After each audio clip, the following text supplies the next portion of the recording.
Hey y'all, I'm Nicola, founder of Up With Community, and I'm here today with Lauren Breau of LA Community Acupuncture. Thanks Hello. for joining me, Lauren. You're welcome. We're here for another episode of Tacks, where we talk about the hardest questions of putting our ideas into action in the world.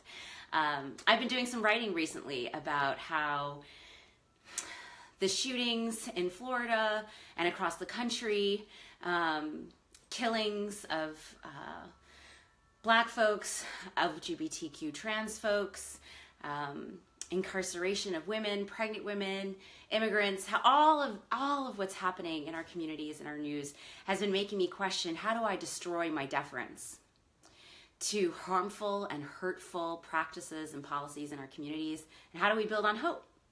And if you've checked out my newsletters in the last few months, you'll have seen some of that writing. And today I'm excited to sit down with Lauren and hear a little bit more about her thoughts on the subject. So Lauren, why don't we kick off first by telling us a little bit about what you do in the world? Okay, great. Yeah. My name is Lauren Breau. I'm the founder and the executive director of LA Community Acupuncture, which is a community acupuncture clinic, which simply means that I treat a group of people at once. So sometimes 4 to 6 people an hour in a group setting, based on how acupuncture is done in China. And the purpose of the community acupuncture clinic is to make acupuncture and herbal medicine accessible to more people. And I do that by decreasing the price significantly. So it's $25 to come in to get some acupuncture. Herbal consultations are free. The community acupuncture model was brought to the United States by Chinese immigrants and first used in the United States by the Black Panthers and the Young Lords to serve their communities. So the official community acupuncture, aside from that history, was started about 10 to 15 years ago in Portland, Oregon, and has kind of slowly made its way across the country. My particular clinic is a 501c3 nonprofit, and it's about a year. It will be a year old, May 1st in Lewiston. So, well, I'm grateful to have you here in Lewiston. Yeah, I've definitely benefited from your hands and your wisdom. So yeah, I wanted to hear your thoughts on this question of like, how do we destroy our deference to harm and really build on hope? Well, it's a perfectly timed question. Yeah. I've been doing a lot of thinking about this particular subject just in the past couple weeks, both professionally and personally. March was a really, really, really, really difficult month in the community acupuncture clinic in regards to the amount of pain that I was treating, both emotional, spiritual, and physical. And I have a pretty resilient spirit. I'm built to do community acupuncture. I'm built to work in groups like that, but March really, really, really took me down. It was a lot of pain and I was overwhelmed. And I really started thinking about trauma and the fatigue of caretaking, and realized that in March I wasn't doing I was holding my own in clinic, but when I was coming home, I wasn't doing a very good job in terms of taking care of myself, in terms of recharging. And so every once in a while in my life, something happens to make me think, okay, my personal life is now reflecting kind of the bigger picture. And I realized what I was avoiding doing was feeling.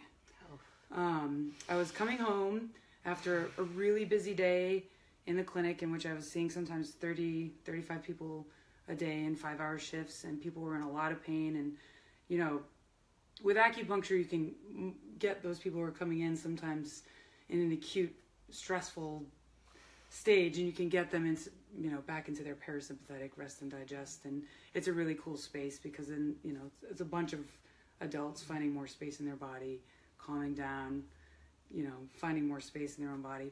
But when I was coming home, after hearing all of these stories from all of my patients, I wasn't quite sure what to do with it. So I found myself like really attacking my list of to-do things and never ever stopping until I literally crashed. So around that same time, I had a couple of friends reach out, like perfectly timed. I saw an article posted on Facebook that really kind of was like an arrow to the heart, really. But one of the things I realized was I was avoiding feeling because I didn't want to feel sad. essentially, because I already felt sad in the clinic, and then when I was coming home, I didn't want to feel more sad. But by avoiding it, there's something happened in my body where I was functioning at this high frequency, and I just could not relax. So finally, you know, I sat down and felt, and you know, I was uncomfortable, very uncomfortable for about 15 minutes, and everything came out. And after that, it's like you can find the little buds of growth. It's like the only thing that facilitates growth is feeling. So I feel like the deference to our unhealthy habits is a deference to not feeling uncomfortable, which is a real, you know, no one wants to feel uncomfortable. But so I was talking to my friend Liz about this, and I was like, I was just avoiding uncomfortable, and her response was like, I'm so proud of you. There's going to be so much growth. And I was like, oh yeah, I had forgotten about the growth part. I was so obsessed with not feeling uncomfortable that I forgot the fact that if I just sat through it and felt uncomfortable, that there was growth on the other side. So, well, that resonates with me on so many levels, because at one level, first, the kind of drive to do without feeling is part of oppression, right? Like that's part of the practice and the process that keeps us from being able to grow and change, right? And yet it can be so scary to think about feeling. And I was doing a workshop for a bunch of really talented professionals who are really masters of their technical abilities. And I looked at them and I said, you know, one of the most powerful things you could do is feel your feelings. But I don't mean that in just a touchy feely, like, we all have feelings. Whatever feeling needs to come up is the right feeling. Right. But it's just creating that space. And so what helps you create that space? Like, what are a couple of things? I heard you say slowing down, coming into your house. Like, are there any other things that, like, you've tried out that help just, like, make it safe? Honestly, I started getting acupuncture myself. Which I hadn't been doing. I was giving myself acupuncture, which just simply isn't the same. And, like, the thing that, in regards to my own personal skill set, when people come in for acupuncture and the points are put in, it is a weekly experience that someone just bursts into tears sometimes, and they weep for 5 minutes, or sometimes people laugh like crazy for like 5 minutes. But it's like as soon as the person settled back in their body and things start to move, the emotion comes out. And so I was like, I have this great tool, and I'm not going to do it to myself because that's cheating. Like, go get some acupuncture. So I started doing that, and that helped move some stuff and helped me kind of get settled enough in my own body to start feeling and processing. I started doing a regular yoga practice again, which is absolutely kind of essential for me to kind of move my body in that way. And then, honestly, spending time with plants is another thing. You have so many beautiful plants around here. I love it. Yeah. Being with things that are just constantly, quietly growing and observing is really helpful for me to ground out. And having difficult conversations with my partner was also essential. We were both kind of like touching on the surface of things, but just kind of missing each other. And finally, we were both kind of like, we gotta talk about some things that are really bothering both of us. And we've got to sit with this discomfort to get to the place where we can actually have a good conversation. I love you talking about sitting with this discomfort, because I think that, you know, like you said, a lot of us in March in particular experienced this kind of communal, collective pain. Right? That's moving through the system of our communities. And there's this pitfall, I think, sometimes with self-care. Because we talk about self-care, and sometimes it's just a blanket of comfort to keep us from feeling. And sometimes there's a moment when you need that. There's a moment when you just need the bowl of mac and cheese, you know, the like road trip movie, you know, like whatever it is that kind of, you know, ease and soothes you so that you can feel safe enough to take the risk into discomfort. But what I like about the kind of suggestions you're naming is it's a mix of creating the safety, right, through the plants and the yoga and the acupuncture, and taking the risk to feel. Right? Because that's a part of taking care of our emotions. Well, it's also like the thing that comes to mind when I hear the word self-care. I have a lot of thoughts about that. Okay. because it also comes along with the insistence on positivity sometimes. Not all self-care. You know, there's a billion different ways to practice self-care. And the kind of self-care that's like inaccessible to some because it's too expensive is a reality. So you can hear people talk about acupuncture and yoga all day long, but if it's not accessible and affordable to people, then it's irrelevant to some people to say those things. The culture of positivity, which is, you know, if you can smile through this, you can smile through anything, is a savage injustice of the human spirit. And I really, really deeply dislike it. So I do think self-care is this really interesting thing that can be talked about. It's just the same as community. Like, people can talk about community all day long, but what is accessible, real community? That's community that for everyone. And what does that actually look like? And that often looks like holding space for people to be uncomfortable, which is messy sometimes. It doesn't fit in to, you know, the model that's often perpetuated, you know, by middle-class white women, to just be honest here. Well, you know? What I love is the connection of the culture of positivity to really understanding hope. Yeah.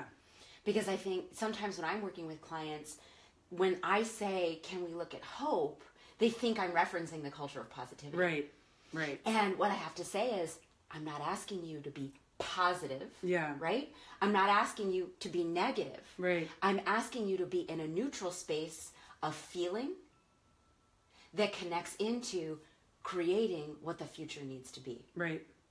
Right? Right. And the hope is that there is a future, right? That there are resources for the future.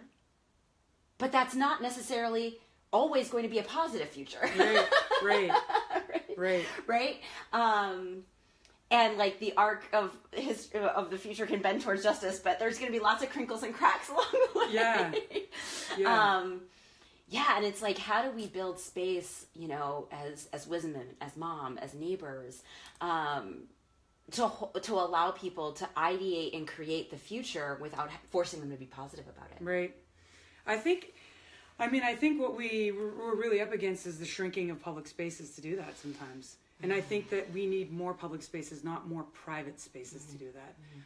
I think that, and not to do a disservice to people who are doing one-on-one private practice, whether it be therapy or acupuncture, but, you know, there's something to be said about communal public spaces of healing, because what we first need to do is deal with trauma, whether it be collective trauma, systemic trauma. Like, there's a lot of pain going on, and we need to be able to start dealing with that, to feel that, to know it's okay. And then the hope is like the power of the human spirit. It will start shooting out buds.